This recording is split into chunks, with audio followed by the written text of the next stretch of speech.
¿Querés grabar? Ahí está. Bueno, muy buenas tardes.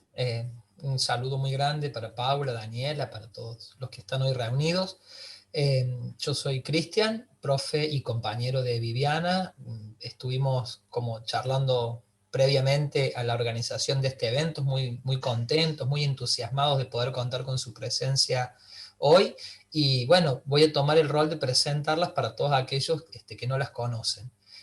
Paula Ceni es ingeniera en alimentos, es doctora en ciencias y tecnología de la Universidad Nacional de Quilmes, es profesora en disciplinas industriales de la UTN, actualmente es directora de la carrera de Ingeniería en Alimentos de la Universidad Nacional de Quilmes y es docente en Química de los Alimentos y Bioquímica de Alimentos. Además, es docente de química en un colegio secundario y participa en proyectos de investigación y de extensión universitaria. En el pasado dio clases de química general y de química, física y matemática en el curso de ingreso y fue tutora. Daniela Igartúa posee formación básica como licenciada en biotecnología y formación de posgrado, como doctora en ciencia y tecnología de la Universidad Nacional de Quilmes. Además posee un diploma de posgrado en enseñanza de las ciencias en carreras científico-tecnológicas de la misma universidad. Actualmente se encuentra realizando su postdoctorado. Además es tutora, coordinadora del área de ciencias básicas de los alimentos y co-coordinadora del espacio de acompañamiento para asignaturas bimodales del Departamento de Ciencia y Tecnología. Comenzó como docente en química general y actualmente es docente de química de los alimentos. Les damos virtualmente un fuerte saludo y las recibimos en este espacio. Muchas gracias por participar. Bueno, muchas gracias, Cristian, por la presentación y Viviana por haber hecho el primer contacto para organizar esta jornada. Bueno, este taller está marcado en un proyecto de extensión que dirige Damián Lambert, que va a dar el próximo taller, que se llama Laboratorio Educativo de Agroalimentos y Zoonosis. Así que vamos a dar comienzo, vamos a dar... Estuvimos pensando, antes, cuando organizábamos la presentación, y no sabíamos si dar pocos temas con más profundidad en lo teórico, o dar un pantallazo de varios temas con propuestas de trabajos prácticos, y bueno, decidimos por ese lado, pero obviamente les dejamos nuestros correos electrónicos, porque si ustedes van a hacer, digamos, alguno de estos trabajos prácticos, si surgen alguna duda teórica o de la práctica, nos escriben y lo vamos viendo. Como son varios temas, vamos a ir quizás un poco rápido, pero bueno, la idea es establecer ahora el contacto y después iremos trabajando cuando ustedes necesiten, nos contactan y no hay problema. Yo veo medio cortado ahí abajo, no sé si se veían los mails, yo no veía el de Dani, pero después se los pasamos por chat. Sí. Bien, bueno, vamos a ver 3 temas: desnaturalización de proteínas, leche y productos lácteos, y pigmentos naturales y pigmentos producidos por reacciones. Para cada uno vamos a ver una pequeña introducción teórica y algunas propuestas de actividades prácticas que se pueden hacer en un laboratorio de química sin demasiado material. Bueno, arrancamos con desnaturalización de proteínas. Las proteínas, para así, digamos, muy rápidamente, son polímeros que están formados por unidades, que son los monómeros, que son aminoácidos. Si bien hay cientos de aminoácidos en la naturaleza, son unos 20 los que forman parte de las proteínas. Esos aminoácidos se unen formando una cadena, como se ve en la imagen de arriba, y esa secuencia de aminoácidos, o sea, el orden como se van acomodando, determina la estructura primaria. Cada uno de estos aminoácidos, de estos 20 tipos de aminoácidos, tiene una cadena, ¿sí?, carbonada, con distintos grupos funcionales. Y esos grupos funcionales van a interactuar unos con otros, dependiendo de sus características, y pueden darse distintos ordenamientos en el espacio. Entonces, esa cadena peptídica puede enrollarse en forma de alfa hélice o formar láminas plegadas, bueno, como lo ven acá, que se llaman láminas beta plegadas. Esas serían estructuras secundarias, o sea, es el ordenamiento regular que tiene esta cadena polipeptídica en el espacio. A su vez, esas estructuras se forman estructuras tridimensionales. Como vemos acá, esta sería una estructura globular, también hay otras estructuras que son fibrilares. Entonces, dentro de una estructura globular, hay a su vez partes que tienen estructura secundaria beta plegada, otras partes que tienen alfa hélice, y hay partes que simplemente no tienen un ordenamiento y están desordenadas.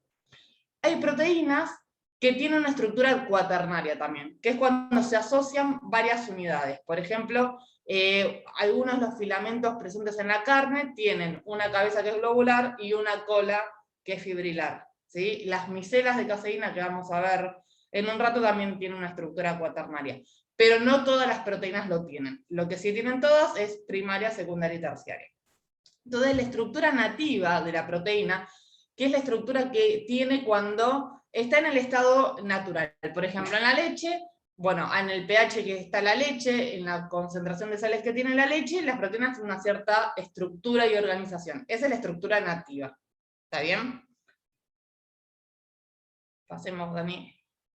Entonces, esa estructura nativa va a estar estabilizada por distintos tipos de interacciones. Y esas interacciones que se van dando entre las distintas partes de la cadena va a depender de los grupos funcionales que tengan los distintos residuos. Entonces, si son residuos hidrofóbicos, o sea, no polares, va a haber interacciones hidrofóbicas. Uno de los aminoácidos, que se llama cisteína, tiene un grupo tiol, entonces, que es como un alcohol, pero con azufre en lugar de oxígeno, entonces puede formar puente disulfuro, que esto es un enlace covalente, entonces es mucho más fuerte que las otras interacciones. Puede haber interacciones entre grupos con carga, ¿sí? Puede haber interacciones con los grupos que están más en la superficie y el agua, también los grupos polares pueden interactuar con el agua. Bueno, todas estas interacciones son las que van a estabilizar a la estructura nativa de la proteína. Si estas interacciones cambian, la estructura va a cambiar. Entonces, si uno somete a esa proteína a alguna condición externa, por ejemplo, un aumento de temperatura, un cambio en el pH, un trabajo mecánico como puede ser el batido o el amasado de una masa, o agregarle una alta concentración de sales, o sea, aumentar la fuerza iónica, va a hacer que cambien las interacciones y por lo tanto esa estructura nativa se desnaturaliza. Por lo tanto, estos factores se llaman agentes desnaturalizantes, o sea, la temperatura, el pH, el trabajo mecánico son agentes desnaturalizantes. Dependiendo del agente desnaturalizante que se aplica, la estructura desnaturalizada va a ser diferente. Y ahora vamos a ver los distintos ejemplos. Entonces, acá, por ejemplo, si hacemos jamón crudo, tienen un alto contenido de sal. Entonces esas proteínas de la carne se van a desnaturalizar. Y van a tener características y propiedades diferentes a las que tenía en estado nativo. Eso puede cambiarle, por ejemplo, la textura. En el caso de la obtención de ricota, que vamos a ver ahora en un rato, se obtiene a partir de la leche, acidificándola. Entonces ese agregado de ácido desnaturaliza las proteínas. En el caso de cuando hacemos un huevo duro, por ejemplo, hervimos ese huevo, o sea, le aplicamos calor. Bueno, ahí se desnaturalizan las proteínas y se forma esto que es un gel. ¿Sí? La presión nos permite obtener productos extrusados. Ahora vemos un poquito más en detalle. El trabajo mecánico, como el batido, por ejemplo, un bizcocho lo hacemos con huevo. Entonces, ese huevo al batirlo, ¿sí? Genera una espuma, pero para generar esa espuma, las proteínas se tienen que desnaturalizar para poder retener el aire. ¿Sí? Lo mismo con un merengue. Y cuando hacemos licor de huevo, le agregamos un solvente, ¿sí? Que no es agua, que es alcohol. Y ese alcohol también va a desnaturalizar a las proteínas del huevo. Eso es lo que hace que aumente la viscosidad. Si alguna vez se hicieron, se habrán dado cuenta que cuando se agrega el alcohol, aumenta la viscosidad bastante. Bueno, eso es por el efecto de la coagulación de las proteínas. Entonces, bueno, en el caso de la fuerza iónica, o sea, las sales, el pH y el calor, lo que van a hacer es modificar las interacciones entre los residuos de los aminoácidos. Por ejemplo, la fuerza iónica, si es cloruro de sodio, puede interactuar el sodio con los carboxilatos, el cloruro con los amonios, entonces antes estos dos grupos se podían atraer porque tenían carga opuesta, y con la presencia de sales ya no va a haber atracción. Entonces esas cadenas se van a separar. O en esa parte esas cadenas se van a separar. Lo mismo con el pH. El agregado de protones, o sea, si uno acidifica, va a neutralizar los grupos ácidos y va a permitir establecerse interacciones de puente de hidrógeno, por ejemplo. Con el calor también se modifican las interacciones. Al aumentar la temperatura, se rompen algunas interacciones, como los puentes de hidrógeno, las interacciones de Van der Waals, y se favorecen otras interacciones que son las hidrofóbicas. Pasamos a la otra. Bueno, en el caso de la presión, este es un tornillo extrusor, entra la materia prima y este tornillo va girando y va comprimiendo a la materia prima, generando un aumento grande de presión. Cuando sale el producto del extrusor, el cambio brusco de presión desde el interior al exterior hace que esas proteínas se desnaturalicen, y ahí cambia la textura de ese alimento. En el caso del trabajo mecánico, por ejemplo, en una espuma, si batimos claras de huevo, bueno, esas proteínas se van a desplegar y van a incorporar el aire y se va a formar la espuma. Y en el caso de los solventes, actúan de dos maneras. Por un lado, como son solventes que son menos polares que el agua, los grupos hidrofóbicos se van a disolver mejor en ese solvente que lo que se disolvían en el agua, y eso va a desfavorecer las interacciones entre grupos no polares. Y por otro lado, cambia la constante dieléctrica del medio, y eso modifica la fuerza de atracción entre los residuos que tienen carga. Entonces, la constante dieléctrica que vemos acá, que está en el denominador, el etanol, o sea, el alcohol etílico, el alcohol que se usa en alimentos, tiene una constante bastante más chica que el agua, por lo tanto la fuerza con que se atraen esas cargas o que se repelen esas cargas, dependiendo si tienen carga opuesta o igual carga, va a ser mayor. Bueno, y eso también va a hacer que se modifique la estructura de la proteína. Entonces, algunas actividades asociadas a esto, vamos a ver, aplicado a la formación de geles y a la formación de espumas. En el caso de las proteínas, cuando están disueltas en agua, no forman soluciones reales. Si las proteínas son globulares o tienen estructuras compactas, como las caseínas de la leche, se forman suspensiones como la imagen de la izquierda. Son dispersiones que tienen una viscosidad muy baja, similar a la del agua. Pero si las proteínas tienen tendencia a desplegarse, al estar estiradas en la fase acuosa, inmovilizan a esta fase acuosa y eso genera un aumento de viscosidad. O sea, se forma una dispersión viscosa, espesa. Y si esas cadenas pueden interactuar en ciertos puntos, se forma una red tridimensional que tiene gran capacidad de retener agua en su interior y se forma un gel. O sea, un gel es una estructura que a nivel molecular es una red tridimensional que retiene mucho líquido, mucha fase acuosa. Y macroscópicamente nos damos cuenta, o podemos identificar un gel cuando le aplicamos una presión y al dejar de aplicar esa presión vuelve a su forma original. Como un huevo duro, como la gelatina, por ejemplo. ¿Está bien? Ahora, para tener una idea, seguramente hicieron gelatina con un gramo de gelatina cada 100 mililitros de líquido, se puede formar un gel. O sea, la capacidad de retención de agua es muy grande. No todas las proteínas tienen esa capacidad, pero muchas sí. Entonces, acá algunas propuestas para ver el efecto desnaturalizante de distintos agentes, lo podemos hacer con la clara de huevo, por ejemplo. Entonces, agregarle ácido acético, este es ácido acético glacial, ¿sí? Y ahí se observa cómo va coagulando esa proteína. O sea, se observa algo similar a una coagulación por calor, ¿sí? La presentación y los links de los videos se los dejamos después. Y esto es con etanol, es alcohol absoluto. También ven esta formación de, digamos, ese coágulo de color más blanco, ese coágulo opaco, debido a la desnaturalización de la clara de huevo. Bueno, pasamos a la coagulación por calor. Esto digamos, es algo que hacen habitualmente en casa, hervir un huevo, ¿sí? Estos geles, que en este caso es un gel irreversible, porque una vez que se formó, se quedó armado, a diferencia de lo que es un gel con gelatina, que es reversible. O sea, si la gelatina la dejamos a temperatura ambiente, se desarma ese gel, y si la volvemos a enfriar, se vuelve a formar. Eso tiene que ver con el tipo de interacciones en cada una.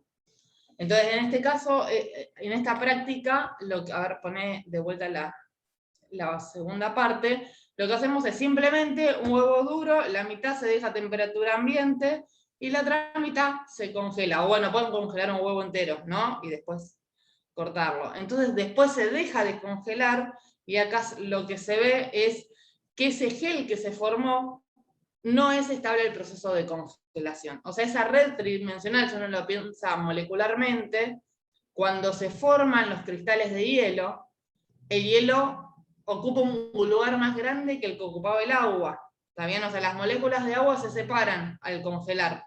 Entonces esos cristales de hielo, al ocupar más lugar, dañan la red tridimensional. En parte, ¿no? No completamente, pero generan un daño. Entonces cuando se descongela, esa red, al estar dañada, exuda gran parte del agua. Esto lo pueden hacer también con geles de gelatina. ¿Está bien? Ver el efecto, y se puede estudiar también con distintos agregados, por ejemplo, de gelatina con azúcar, y ver el efecto del azúcar en la estabilización de ese gel, por ejemplo, digamos, algunas ideas. Bueno, esta otra parte es para estudiar el efecto que tiene una proteína para generar una espuma. Una espuma es una dispersión que tiene burbujas de aire o de gas retenidas. Hay espumas que son más estables y hay espumas que son más inestables. Por ejemplo, la espuma de una cerveza es muy inestable porque en pocos minutos se desestabiliza, o sea, perdemos ese aire, ¿no? En este caso es una espuma semisólida cuando hacemos clara batida. Es más estable. Cuanto mayor es la viscosidad de esta fase continua, más estable va a ser la espuma. Entonces se puede calcular distintos parámetros. Acá podemos jugar un poco con los valores y digamos, comparar la capacidad espumante de distintas espumas, y se expresa de distintas maneras, ¿no? Yo no llego a ver abajo, pero bueno, las ecuaciones que están abajo es, por ejemplo, el overrun, que es el volumen de aire sobre el volumen de líquido, expresado como porcentaje, o sea, multiplicado por 100. El líquido sería el líquido incorporado en la espuma, que se puede medir antes del batido, ¿sí? Y el aire se calcula por diferencia entre el volumen de la espuma y el líquido que había, o sea, la diferencia va a ser el aire que se incorporó. Entonces se puede calcular el overrun, la expansión, que es el volumen de espuma sobre el de líquido, por 100, se puede calcular el porcentaje volumen en volumen, como si fuera una solución, ¿sí? O se puede calcular, bueno, no llego a ver cuál es el otro, que es el volumen específico. Sí, volumen específico. El volumen específico. O sea que sería la inversa de la densidad, el volumen específico. Es el volumen de espuma dividido en la masa. En ese caso obviamente necesitan una balanza.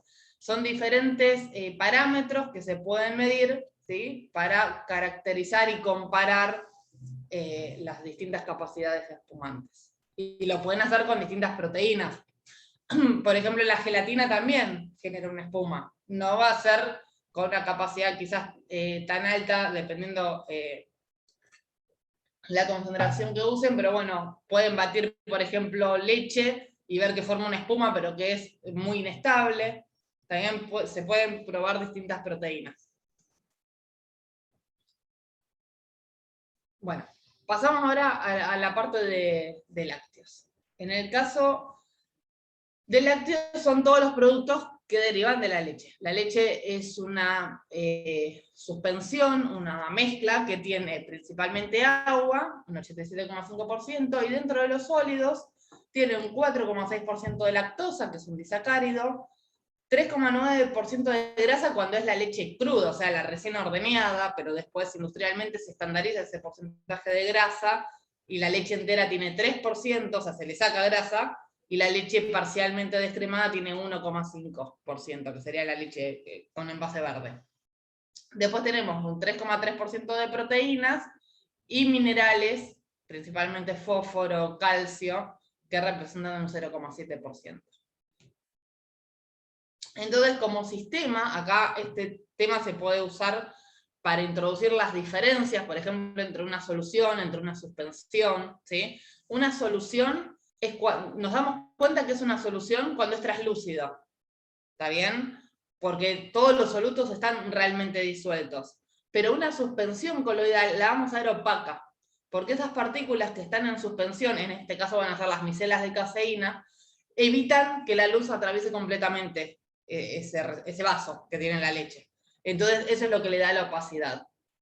¿Sí? Y bueno, y la leche también es una emulsión, porque la grasa, los triglicéridos de la leche, están formando glóbulos grasos y forman una emulsión. Una emulsión es una dispersión de gotas de grasa en la fase acuosa digamos, de la leche. En este caso es una emulsión OW, esto significa oil in water, o sea, es el aceite en el agua. La manteca es una emulsión, pero al revés, es water in oil, porque son gotas de agua en la matriz grasa. Bueno, acá vemos un esquema, no es una micrografía, pero sería como un esquema de una micrografía. A simple vista vemos un líquido opaco, pero con un aumento de por 1000, lo que se ven son los glóbulos grasos, que son las partículas más grandes que tiene.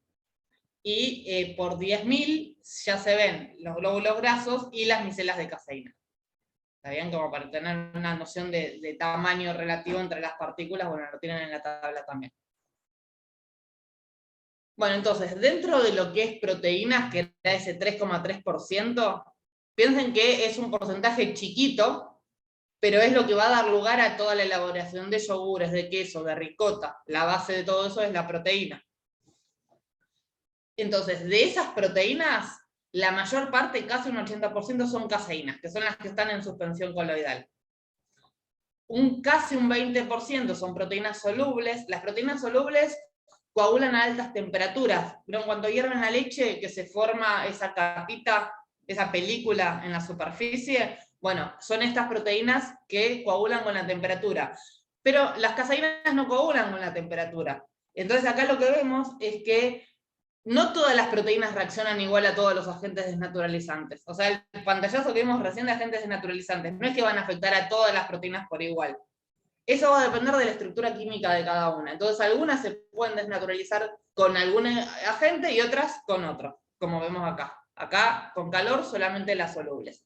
Y después tenemos proteínas que son las que estabilizan el glóbulo graso, que es una proporción menor del total, pero cumplen una función importante porque el agua y el aceite, o la grasa, no se mezclan. Entonces, para que quede esa emulsión estable, está rodeada por proteínas y por lípidos polares que hace que se mantenga estable. Entonces, bueno, acá este es un modelo de la micela de caseína. La micela de caseína está formada por submicelas, o sea, cada uno de los circulitos es una submicela.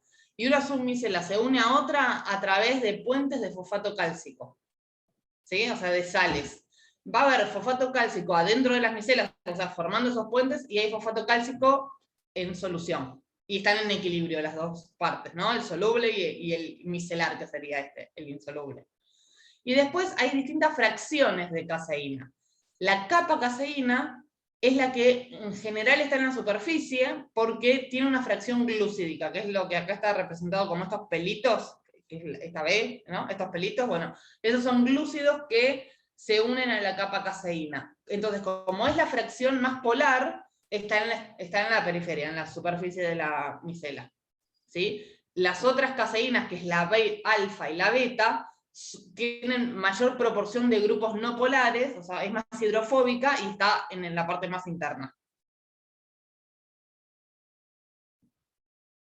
Entonces, el otro componente de la leche, o sea, teníamos las proteínas por un lado, el segundo era la lactosa. La lactosa es un disacárido formado por glucosa y galactosa. La leche tiene más o menos un 5% de lactosa. Si uno prepara la misma concentración de sacarosa, o sea, un vaso con agua y sacarosa al 5%, y lo prueban, van a ver que es dulce, ¿sí? Y la leche es poco dulce. Bueno, eso se debe a que el poder edulcorante de la lactosa es mucho menor al de la sacarosa, es un 15% del de la sacarosa, más o menos.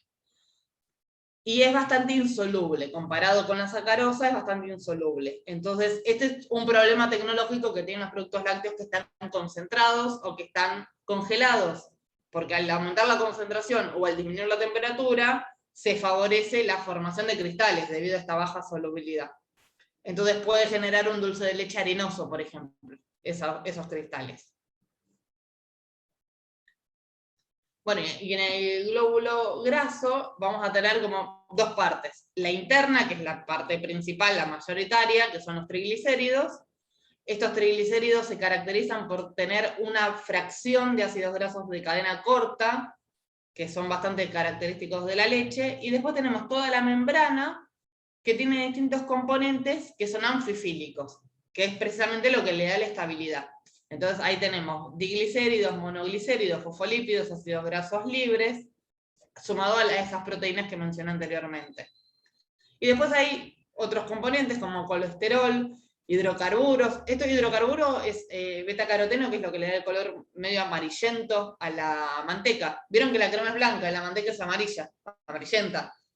Bueno, sí, cuando hagan, después lo vemos, lo tenemos, pero la manteca se vuelve amarilla, no es que uno le pone el colorante, es cuando se rompe el glóbulo graso, porque se libera los pigmentos que están adentro.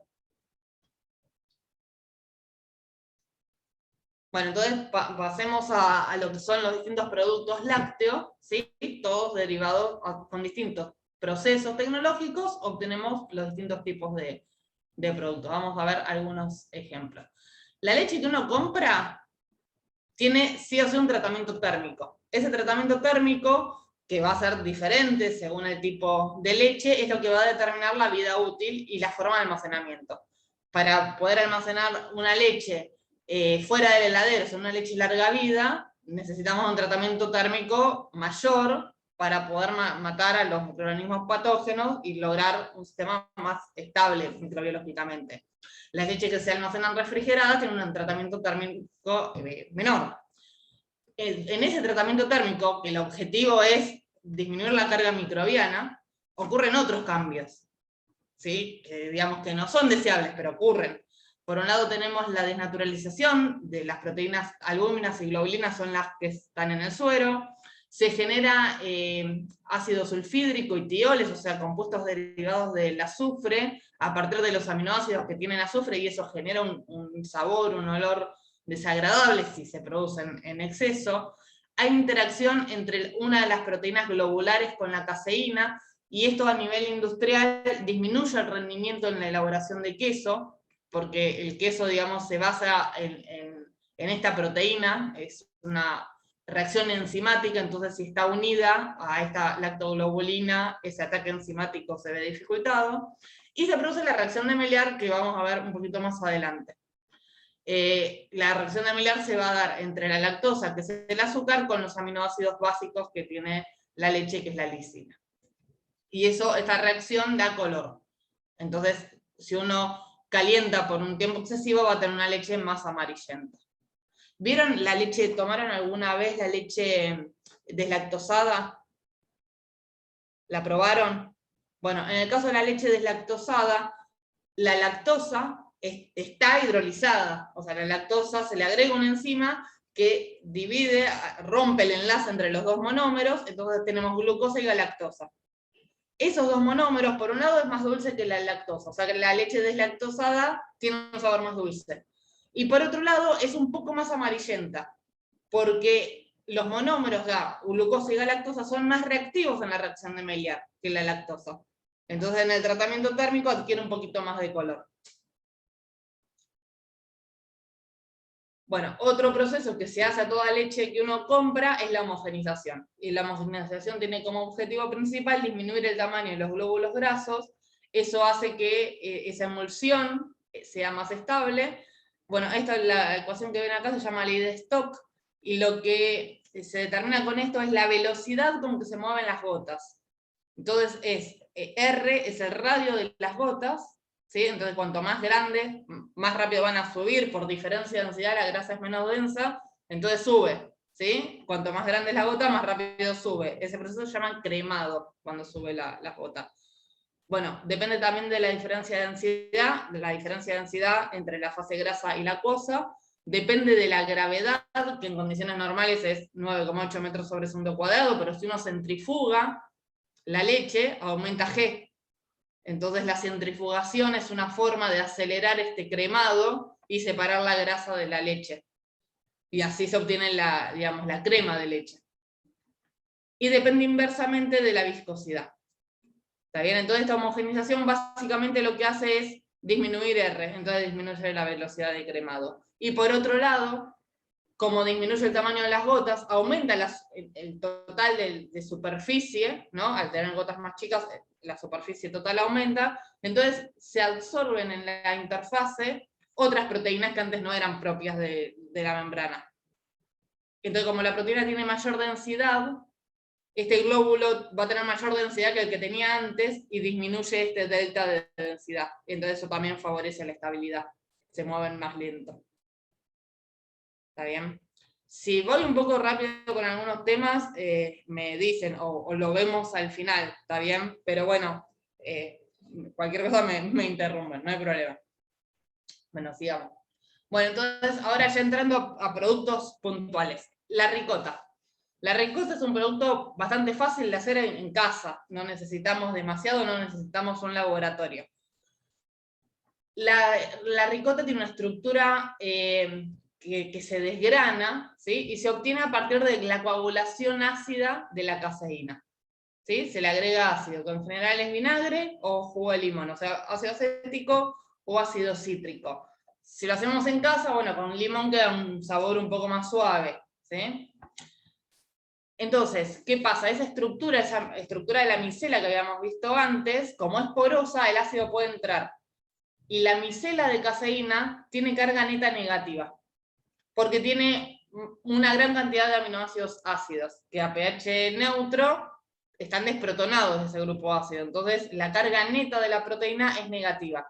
Esa carga neta es la que le permite a las micelas de caseína mantenerse en suspensión. ¿Está bien? Imagínense estas micelas de caseína en la leche, como se repelen entre ellas, quedan ahí suspendidas. Pero si uno le agrega el ácido, esas cargas se neutralizan.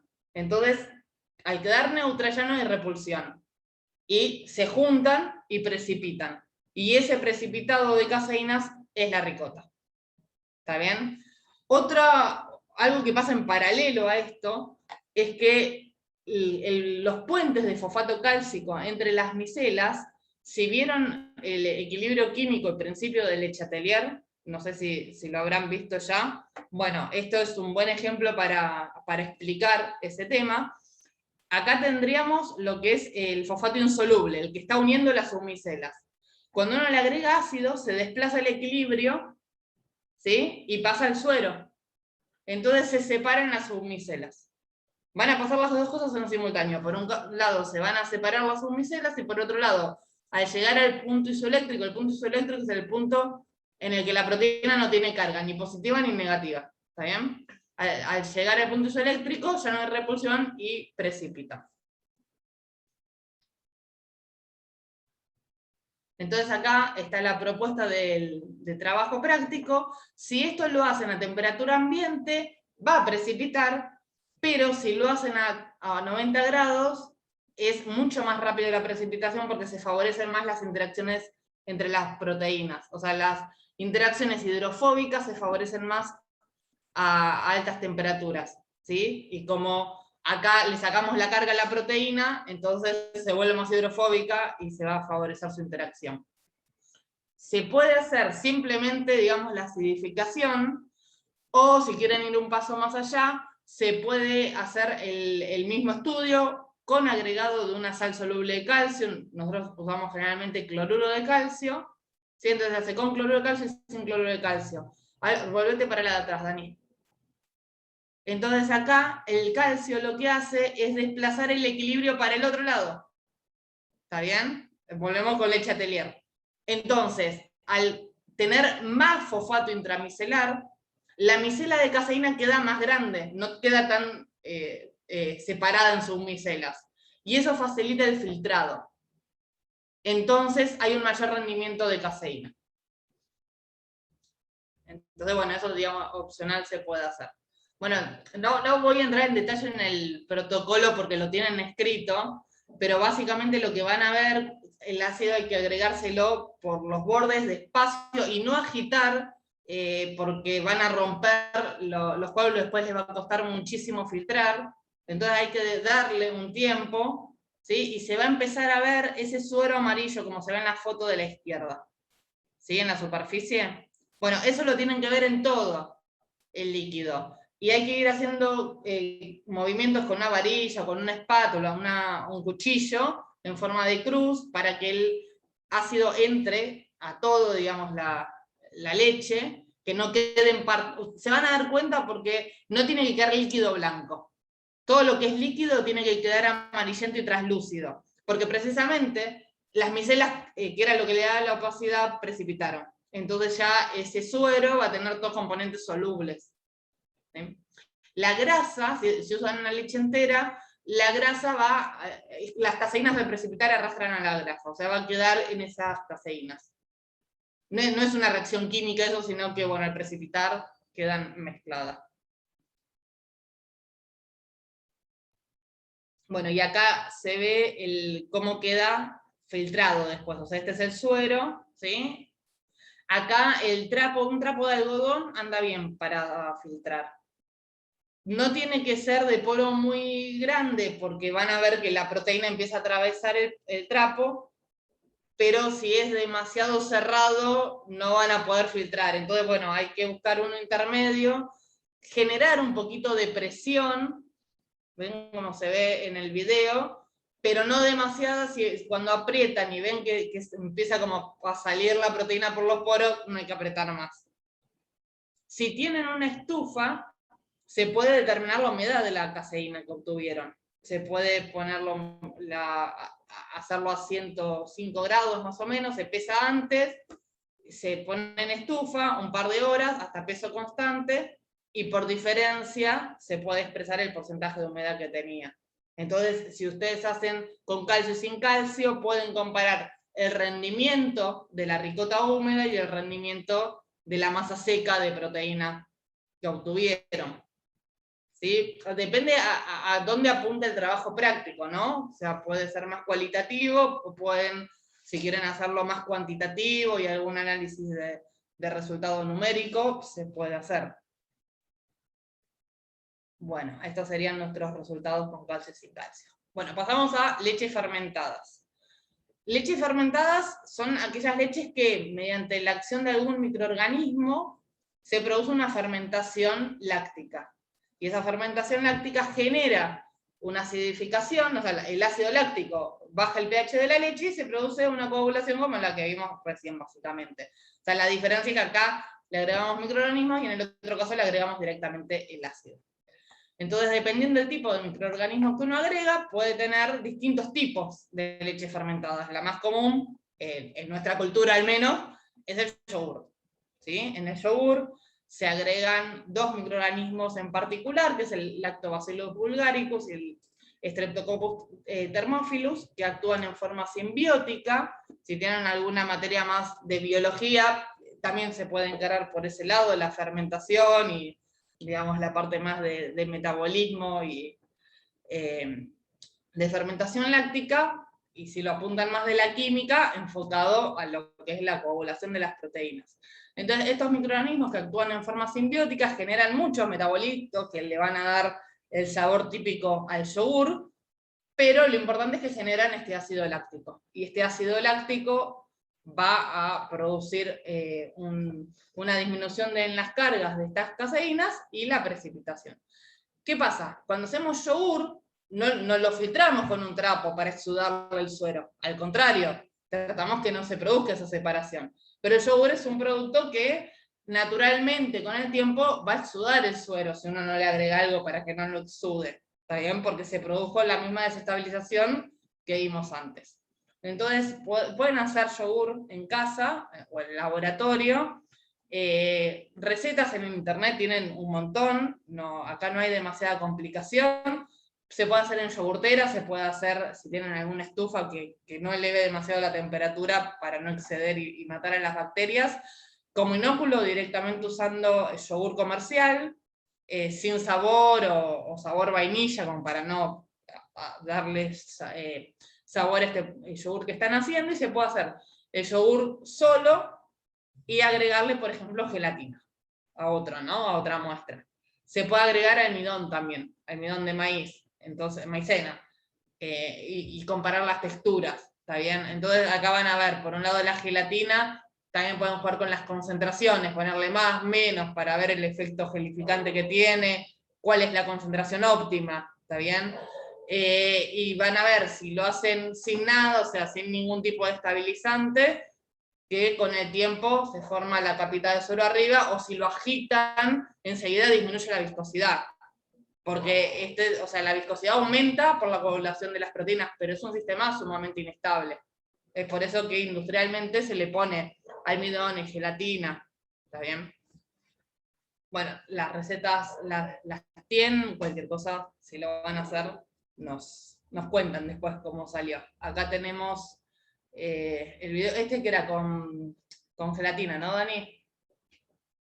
Sí. Bueno, acá tienen el videito explicando que hizo una de nuestras auxiliares de la materia, pero bueno, fíjense que para cada propuesta en realidad después tienen un montón de variantes para hacer, y depende cómo quieran orientarlos en sus materias y a qué quieran enfocar. Yo alguna de esto bueno, es de química de alimentos, que damos en un tercer año de la universidad, pero algunas de estas cosas también yo las hago en el colegio, en sexto año del colegio, o en quinto, dependiendo el curso. Entonces, bueno, son propuestas que se pueden adaptar a colegios secundarios, digamos, sin problema. Bueno, ahí vemos la diferencia en la viscosidad con gelatina y sin gelatina.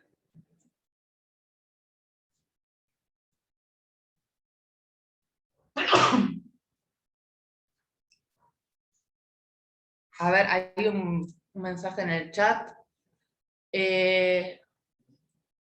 Claro, sí, es como la masa madre, digamos, el concepto. Uno puede hacer el yogur, y con ese yogur que obtuvo, hicimos 8 potecitos, bueno, con uno vuelvo a hacer 1 litro de leche, y así siempre tengo yogur, ¿sí? Sí, funciona de la misma manera.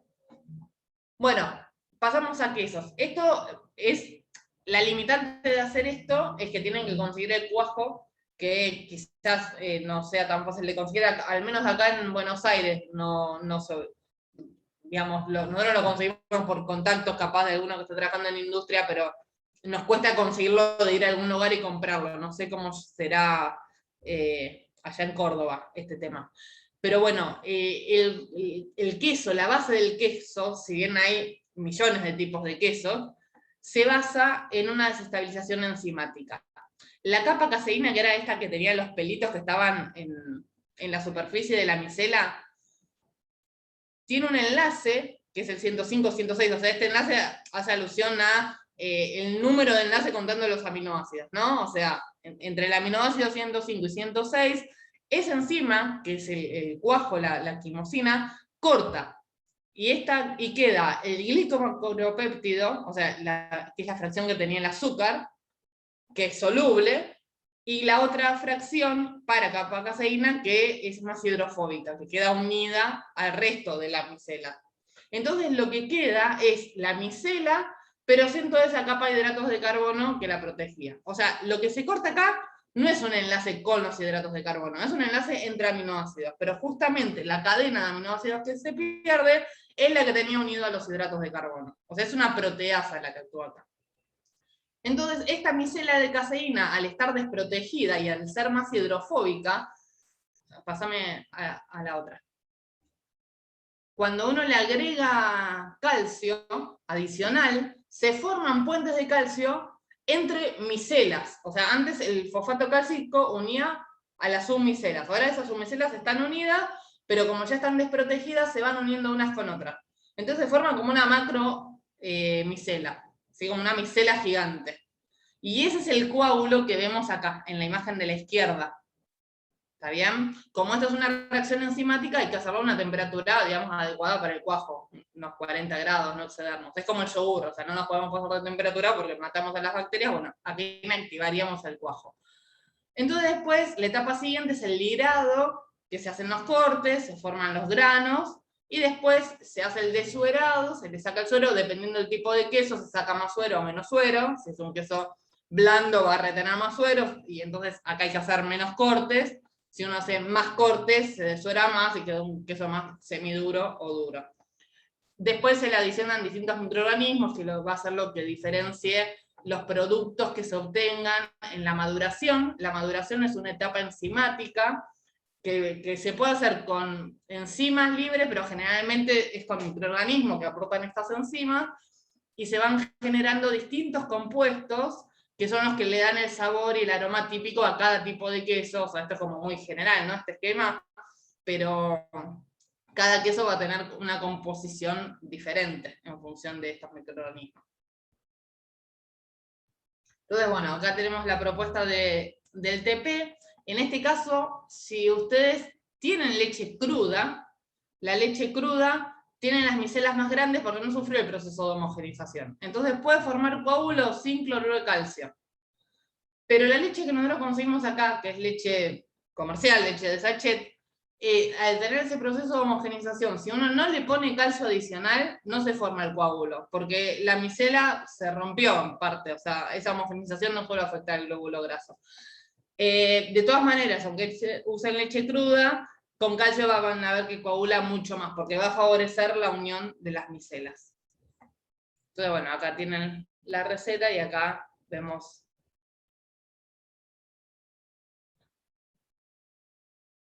Ahí está formado en el gelcito, ¿sí? Y después en el de al lado, en el video siguiente, se va filtrando. Se filtra de la misma manera que la ricota, pero sin generar tanta presión, porque es un gel más débil. Entonces corren el riesgo de que traspase la tela. Ahí hay que ir con un poquito más de cuidado. Si lo dejan un tiempo, van a obtener un coágulo más seco. Si le dejan más humedad, bueno, van a tener un coágulo más húmedo. Y acá vemos, sin calcio, bueno, no se formó nada, y con calcio formamos la cuajada. Pero esto, bueno, les repito, si usan una leche cruda van a obtener coágulo en los dos, pero mucho más en el que tiene calcio. Ahí estaban comentando que en la farmacia pueden conseguir cuajo. Así Nos que vamos genial. a Córdoba, compramos cuajo y volvemos, ¿vale? Sí. ¿Nos invitan? Bueno, ahora vamos a hablar un poquito de la crema de leche y la manteca, ¿sí? Que son los últimos productos que nos faltan. La crema de leche, como les contaba Pau, es como la leche pero enriquecida en los glóbulos grasos de la propia leche, que esta se obtiene por centrifugación, ¿sí? De la materia prima. Entonces, como decía la ley de Stock, hay que aumentar la fuerza G para incrementar la velocidad con la que estos glóbulos creman. Y nosotros nos quedamos con justamente la fase crema, que tiene más o menos un 30% de grasa, la crema de leche comercial. Puede haber con más o menos, según sea doble crema, o si no es apta para batir, tiene menos. Entonces, la crema de leche se obtiene directamente por centrifugación y sigue siendo una emulsión aceite en agua. ¿Sí? Tenemos las gotas de aceite, los glóbulos grasos, en una fase acuosa.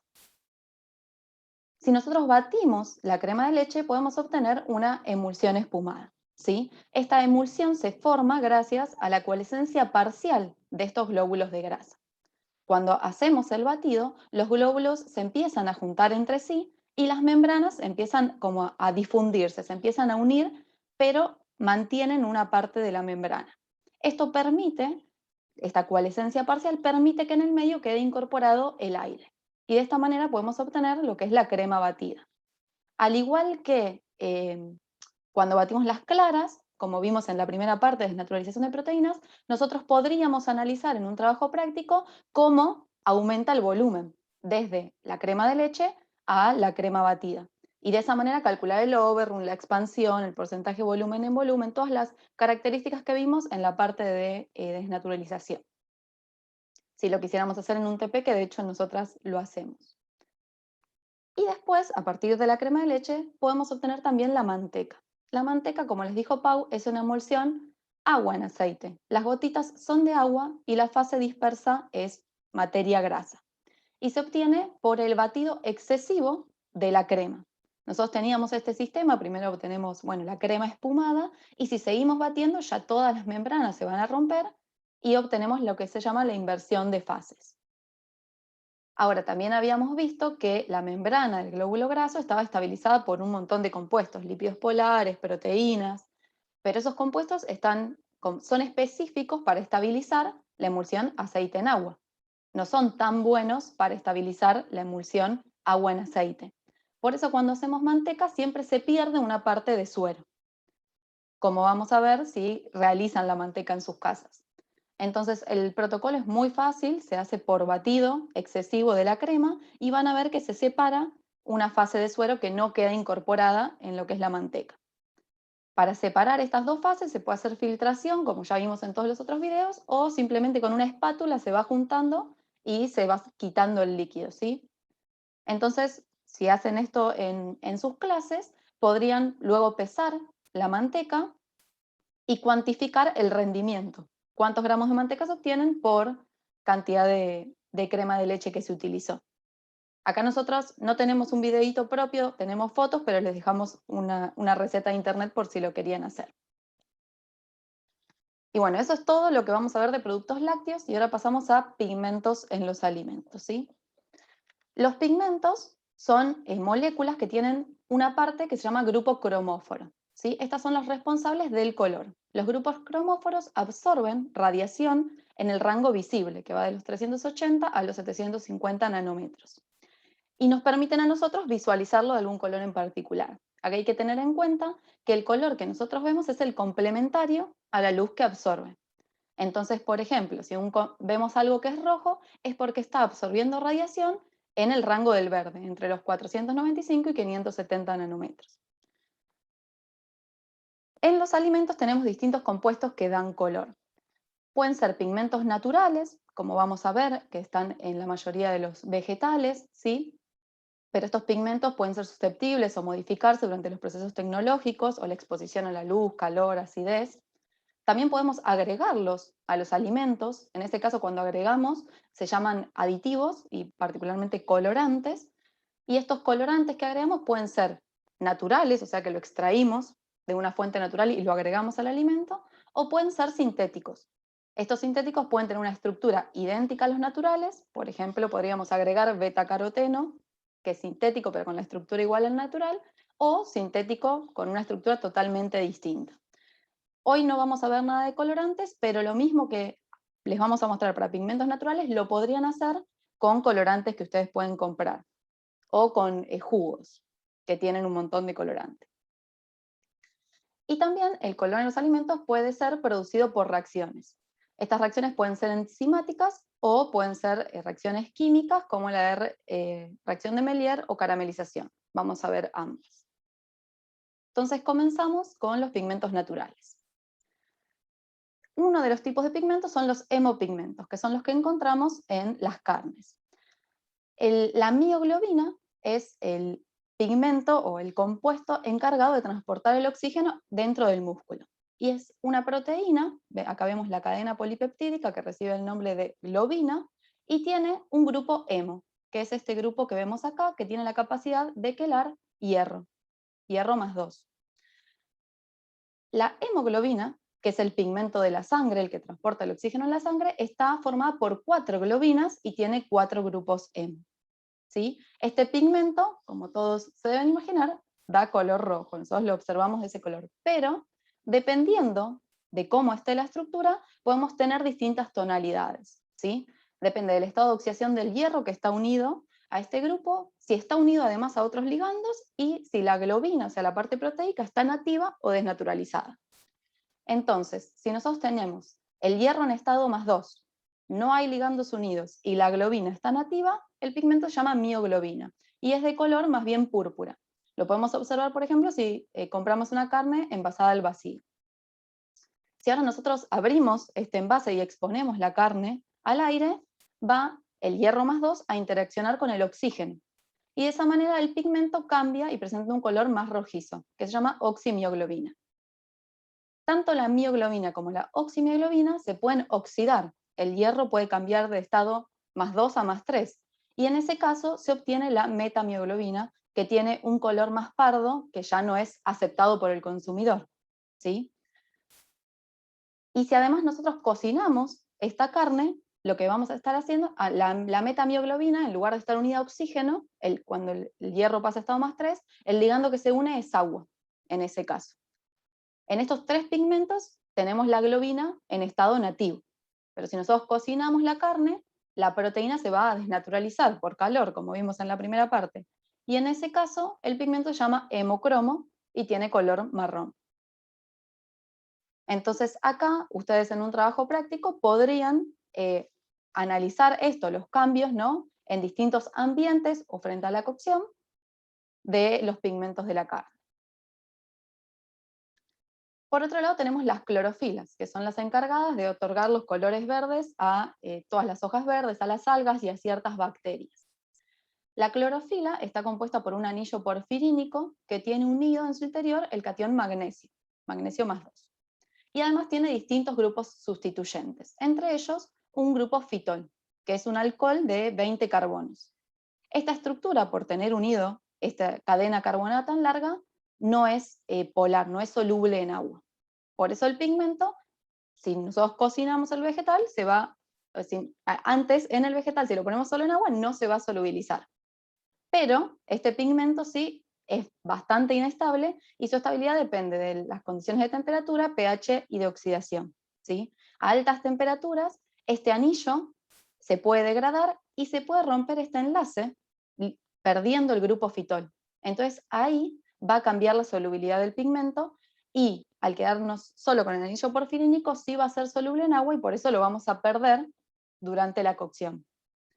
El pH también es un factor importante, dado que este grupo magnesio, +2, puede ser reemplazado por 2 protones, si nosotros lo llevamos a pH ácido. Y eso cambia el color. En lugar de tener un compuesto verde brillante, vamos a tener un color más oliváceo, más pardo, y el compuesto en ese caso se llama feofitina. Y por otro lado, podemos sufrir la oxidación de los dobles enlaces que tienen estas cadenas y también perder el color, ¿sí?, del pigmento. Entonces, a partir de la clorofila, ahí pasa la diapo, a partir de la clorofila, que es verde brillante e insoluble en agua, los pigmentos que más vamos a poder observar son la feofitina, ¿sí?, lo ponemos en medio ácido. La feofitina es verde olivácea y es insoluble en agua. Por ejemplo, si hacemos algún vegetal en conserva, por ejemplo en vinagre, lo vamos a observar así, no se va a solubilizar en el vinagre si no hay cocción. Ahora, si nosotros cocinamos o elevamos la temperatura y perdemos ese grupo fitol, este pigmento se va a hacer soluble. Si partimos de la clorofila, vamos a obtener el pigmento que se llama clorofílida, que es verde brillante porque tiene el magnesio todavía unido, pero es soluble en agua, entonces se va a perder en el agua. Y si partimos de la feofitina, vamos a obtener el feofórbido, que no tiene ni el grupo fitol ni el magnesio en el interior, y este es verde oliváceo y soluble en agua. Entonces, si nosotros queremos analizar estos pigmentos, podríamos realizarlo en un trabajo práctico, ¿sí? En este caso nosotros le mostramos, tomamos porciones de acelga y las solubilizamos, las mezclamos con líquidos a distintos pHs. Nosotros usamos buffer a pH 4, 7 o 10, pero ustedes podrían replicar esto sin utilizar buffer comerciales. Por ejemplo, para obtener el agua a pH 7, podrían hervir agua y dejarla enfriar tapada, para de esa manera evitar que se disuelva el dióxido de carbono y que se forme el ácido carbónico, entonces ese agua tenga un pH más ácido.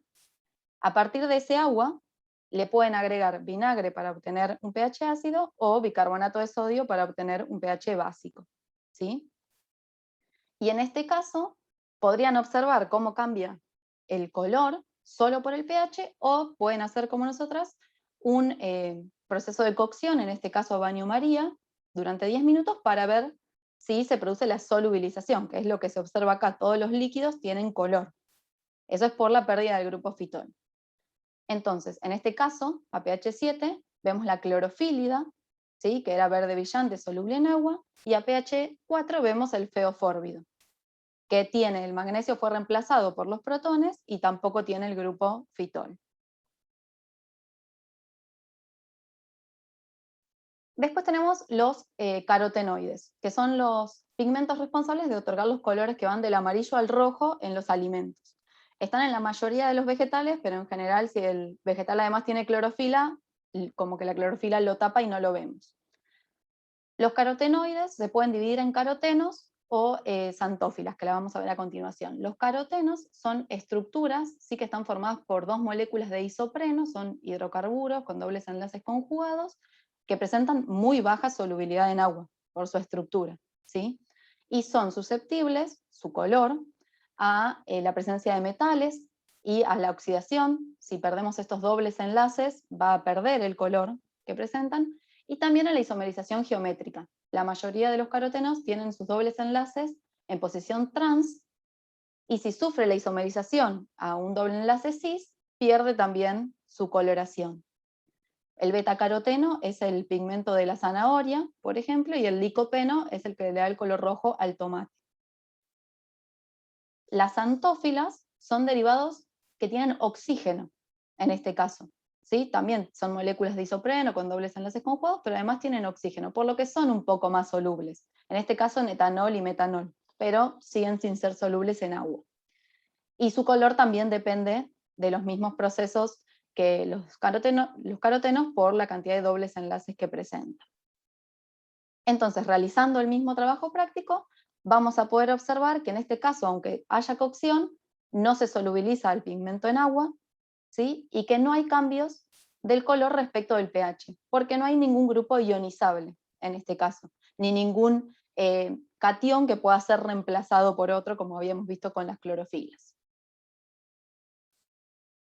Después tenemos los flavonoides, ¿sí? Que se dividen en xantófilas, en antosantinas, perdón, y antocianinas.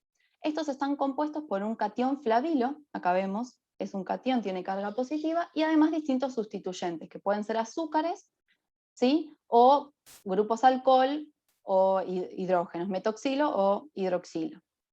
Dependiendo, ¿sí?, de la cantidad de hidroxilos o metoxilo que tenga, va a tener distinto color. También va a depender de la cantidad de dobles enlaces que presente este compuesto, y en todos los casos van a ser solubles debido a la presencia de azúcares. Ahora, las antosantinas son de color blanco o incoloro, ¿sí?, porque presentan menos cantidad de dobles enlaces y de sustituyentes, y son los pigmentos, por ejemplo, de la cebolla y la papa. Las antocianinas presentan color que van del rojo hasta el violeta, hasta el azul más intenso, ¿sí? Y eso depende de la cantidad de sustituyentes que tenga. Cuanto mayor grado de metoxilación e hidroxilación tenga, mayor color va a tener. Obviamente, en este caso, la estabilidad del color va a depender del pH, porque al ser un catión, si cambia su carga, va a cambiar el color. También depende de la temperatura, los metales y ciertas enzimas, porque se pueden degradar, entonces va perdiendo color. Si hacemos en este caso el ensayo, ¿sí?, con repollo y papa, vamos a poder analizar los cambios. Y acá vemos que estos pigmentos, como dijimos, eran solubles, entonces todos los líquidos van a estar coloreados, y además vamos a ver el cambio por el pH. En este caso, lo que estamos viendo es importante, es un cambio en el estado de la carga del catión flavilo, ¿sí? No es que al cambiar el pH cambia la cantidad de metoxilación o hidroxilación. Entonces solo vemos el cambio en el color desde el rojo hasta un azul bastante oscuro por el cambio del pH. En el caso de los pigmentos de la papa, de las antosantinas, no hay color tan importante. A pH 10 van a ser un poco más amarillentas que a pH 4 y 7, pero no es tan drástico el cambio de color. Las betalainas son otro tipo de pigmentos que, al igual que los flavonoides, se clasifican en dos tipos, betasantinas y betacianinas, y su presencia en los alimentos es mutuamente excluyente con el de los flavonoides. O hay flavonoides o hay betacianinas. También tienen estructuras con dobles enlaces, pero estas estructuras son nitrogenadas y también tienen unidos glúcidos, por lo que, debido a la estructura, son solubles en agua. Debido a los dobles enlaces y al catión, a la carga positiva que presentan, también son susceptibles a los cambios de pH, temperatura, oxidación y presencia de metales. Si hacemos el ensayo, nuevamente vamos a ver el cambio en la coloración debido al pH, y vamos a ver que siempre se solubilizan en el líquido. Por otro lado, vamos a ver los colores que se producen por reacciones en los alimentos. A ver, ¿hay algo en el chat? Ah, es de Pau.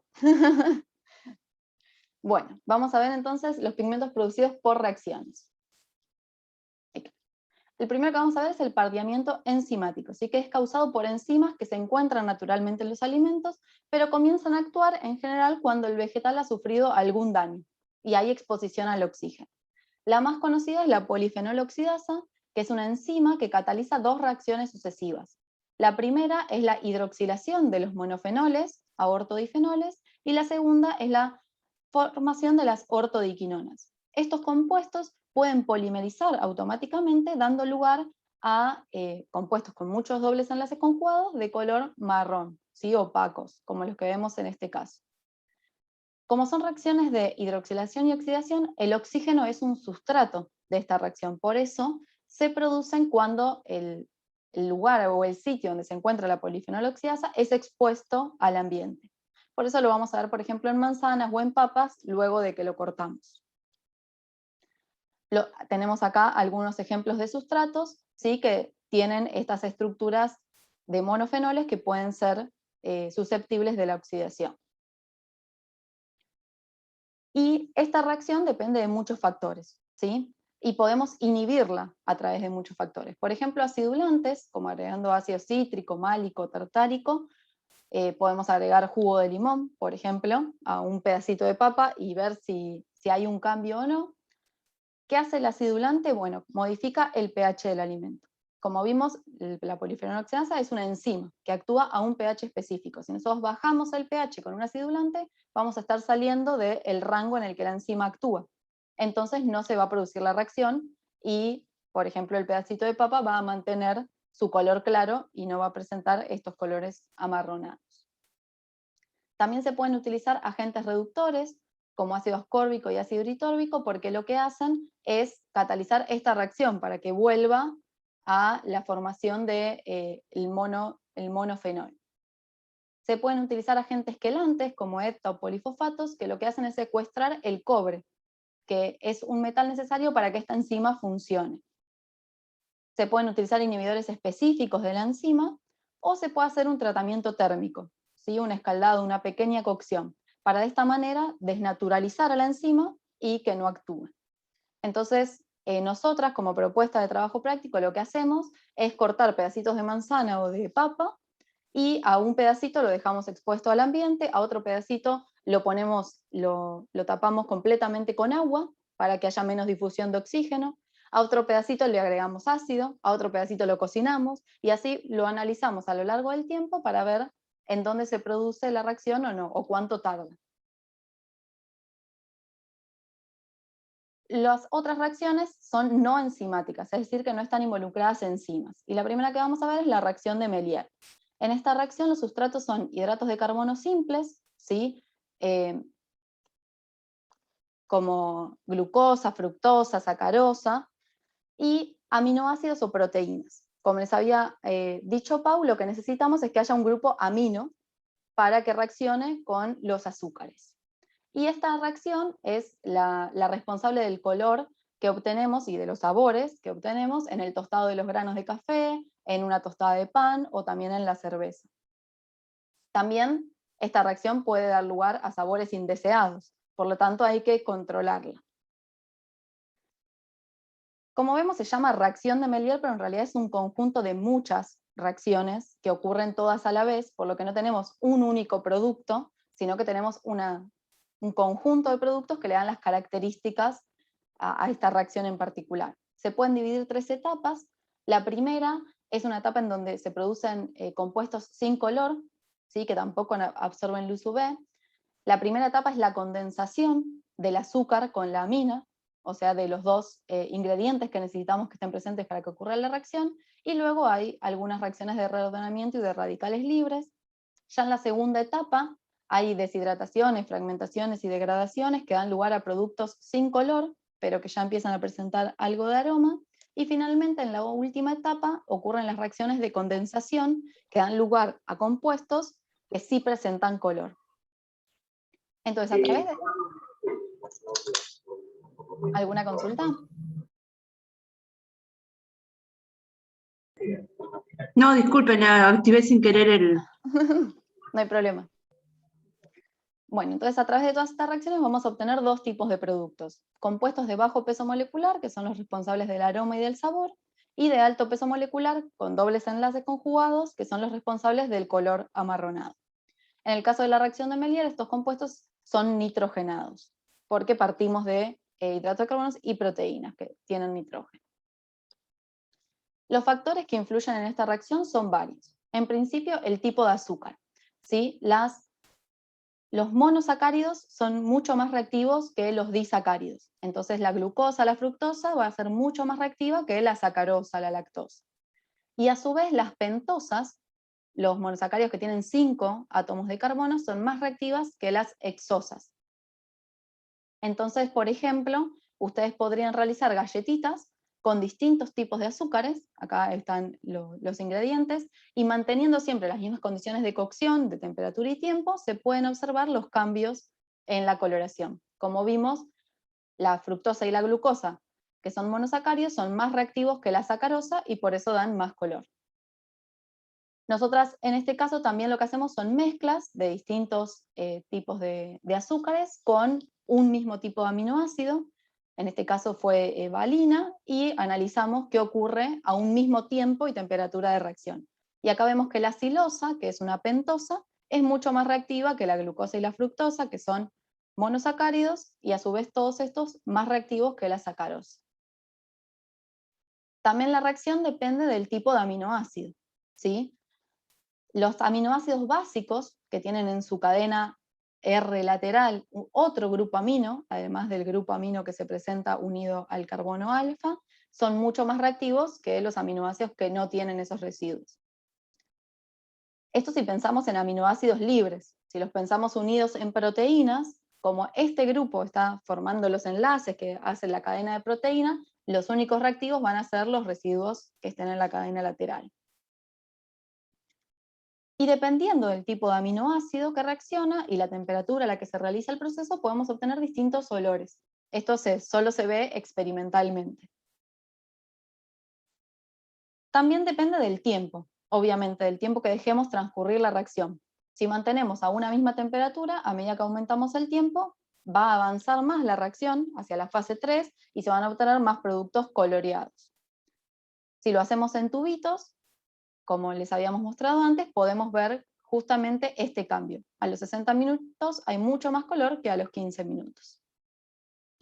También depende de la temperatura. Si ahora dejamos fijo el tiempo y cambiamos la temperatura, también va a haber más color a medida que aumenta la temperatura. Lo mismo si comparamos la reacción específica en tubo. Si, por ejemplo, comparamos a los 15 minutos a 90 o a 100 grados centígrados, vemos que hay un mayor avance de la reacción y por lo tanto más color. Y finalmente depende del pH. ¿Por qué depende del pH? Bueno, porque la primera reacción que vimos, que ocurre en la primera etapa, es la condensación del azúcar con el grupo amino.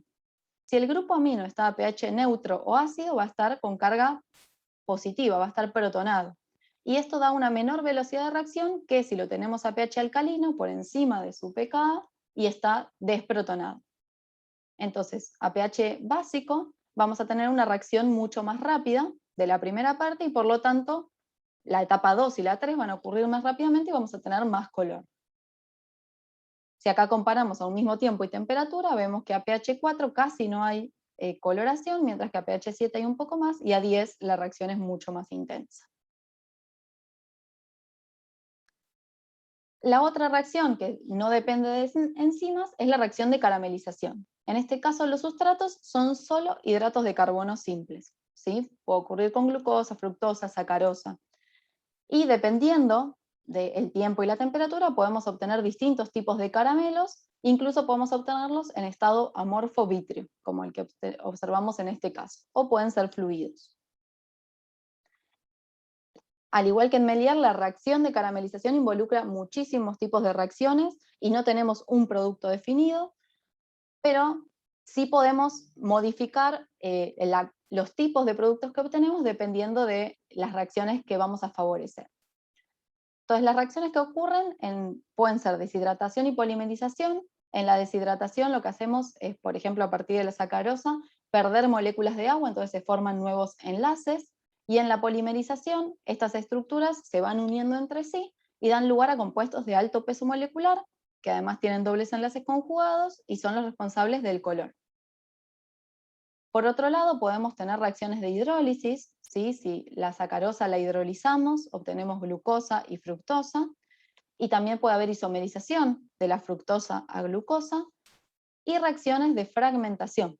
Entonces, a partir de la fragmentación de la glucosa obtenemos distintos tipos de compuestos que son todos de bajo peso molecular y son los responsables del aroma del caramelo. Entonces, en la reacción de caramelización ocurren todas las reacciones a la vez. Pero dependiendo del pH en el que se realiza la reacción, nosotros podemos controlar o favorecer ciertas reacciones. Si la reacción la realizamos en medio ácido, se favorece la hidrólisis, deshidratación y polimerización. Entonces, de esta manera vamos a obtener más productos que tienen alto peso molecular y dobles enlaces conjugados, y nuestro caramelo va a tener un color muy oscuro y poco aroma. Si realizamos el caramelo en pH básico o alcalino, vamos a estar favoreciendo la isomerización y la fragmentación. Entonces vamos a obtener más cantidad de productos de bajo peso molecular que van a dar lugar a un caramelo con más aroma pero poco color.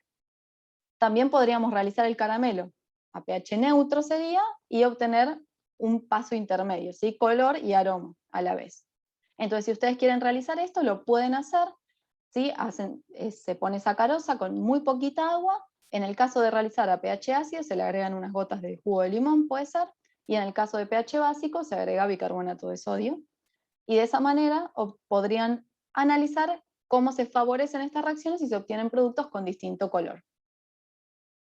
También la reacción de caramelización depende de la temperatura.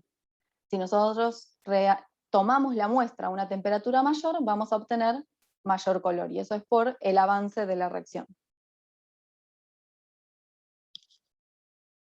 Muy bien, y eso es todo lo que preparamos para hoy. Llegamos a tiempo. Sí, ustedes que se asustaban que les iban a demorar, miren, sobraron 5 minutos todavía. Hablamos súper rápido igual.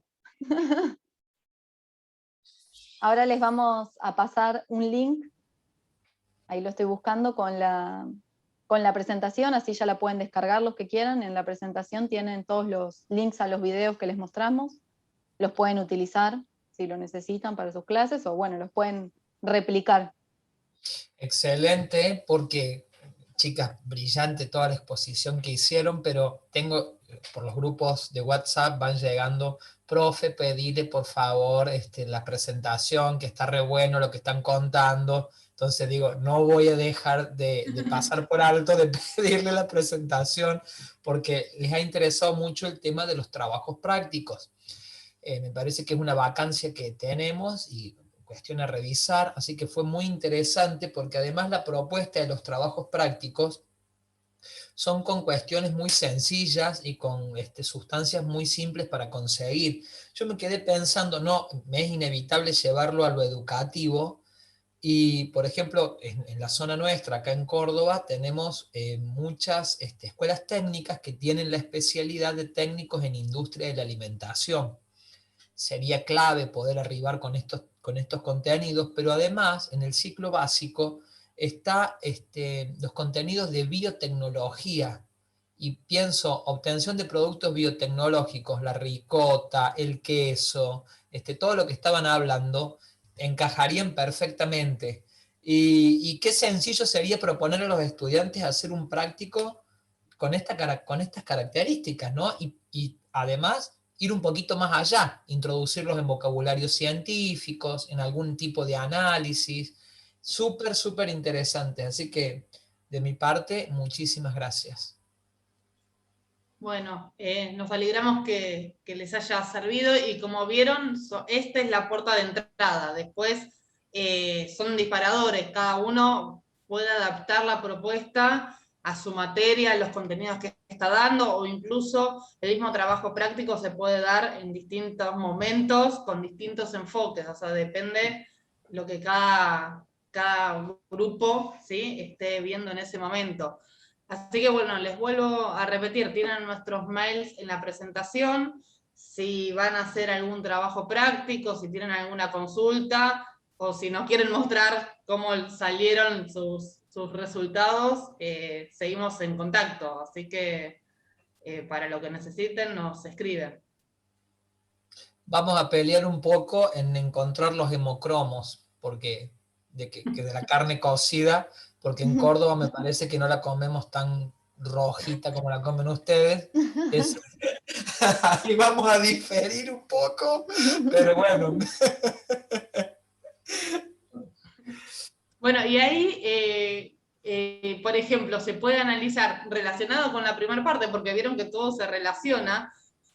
¿Comieron alguna vez las empanadas árabes, pero las originales, no las que se hacen acá al horno, que se le pone jugo de limón? Uh-huh. Se cocina la carne con jugo de limón y toma un color como de carne cocida en fuego. Sí. Ese, digamos, es otro ejemplo, como el que habíamos visto más al principio con la clara de huevo, que se desnaturalizaba por ácido. Bueno, la carne también se puede desnaturalizar por ácido. ¿Sí? Y lo que vemos ahí en realidad es la desnaturalización del pigmento, pero el pigmento tiene una estructura proteica. Entonces, bueno, todo se relaciona con todo, o sea, todos los temas pueden ir tocando diferentes cosas. Bárbaro, bárbaro. Sí, muy, muy, muy, muy claro además y muy simple para poder llevarlo al nivel de destino. Bien, ¿les pasaste el link para que nos pasen el presente? Porque así les mandamos la semana que viene los certificados de asistencia. Sí, ahí mandé todo. No sé si lo recibieron. Mandé el link de la presentación y el link de asistencia. Igual ahí los vuelvo a copiar por el chat. Llegó todo perfecto igual. Ah, buenísimo. Buenísimo. Bueno, Victoria quiere hacer una consulta. Sí, perdón, muy buenas tardes. Buenas tardes. Muchas gracias por este pequeño espacio y gracias a nuestros profes, Viviana y Cristian, que nos han permitido estar presentes hoy. Mi pregunta era la siguiente. ¿Qué pasaría, por ejemplo, si en vez de la carne roja fuese, por ejemplo, pescado y pollo, que a veces también suele tener, digamos, diferencias en la coloración? ¿También se debe a estos mismos factores? Por ejemplo, de la oxidación. Sí, lo que pasa es que las carnes más blancas tienen un porcentaje muchísimo menor de mioglobina. Entonces es más difícil notar los cambios porque hay menos cantidad de mioglobina. ¿Sí? ¿Es verdad o es mito con respecto a la acumulación, digo, entre comillas, de microorganismos entre el pollo y la carne? Que siempre dicen el pollo tiene más, hay que ser más cuidadoso con la higiene del pollo que la carne roja. ¿O es igual para ambos?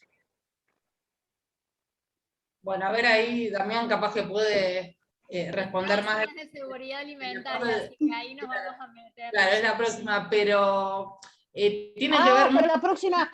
Listo, entonces lo dejo. No dije nada, entonces ahí está, gracias. La anotamos para responder en la próxima. Perdón. Ahí está. Listo, disculpe. Listo, gracias, muy ahora amable. O la dejás para la... Perdón. No, la dejamos mejor para la otra. Bueno, perdón. Bueno, ya tienen un motivo para estar en la otra, ¿eh? No permitimos el spoiler. Perdón, me adelante, disculpe. Gracias a todos los que participaron, Paula, Damián, Dani, muchas gracias por permitirnos esta oportunidad. Realmente estos temas es una vacancia en la formación docente de nuestros estudiantes, así que bueno, esperamos ansiosos la próxima jornada, ya les estaremos avisando a todos, y bueno, un saludo y comprometidos que para el año que viene, cuando Doña Pandemia lo permita, hacemos algo presencial y se vienen a Córdoba. Nos vamos a buscar el cuajo y un fernecito.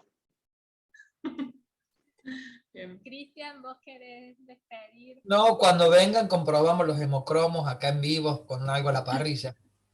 Bueno, dijeron ahí que eras especialista en empanadas árabes. Bueno, hago las empanadas árabes, pero yo las pongo al horno, esa es la diferencia. Las hago con limón, las dejo 24 horas y todo, pero después van al horno porque no termino de confiar. Chicas, no, agradecerles el tiempo, la predisposición y bueno, toda la buena voluntad de acompañarnos hoy. Hagamos fotos, nos piden las chicas. Sí, prendan la cámara si hacemos fotos. Bueno. Sí.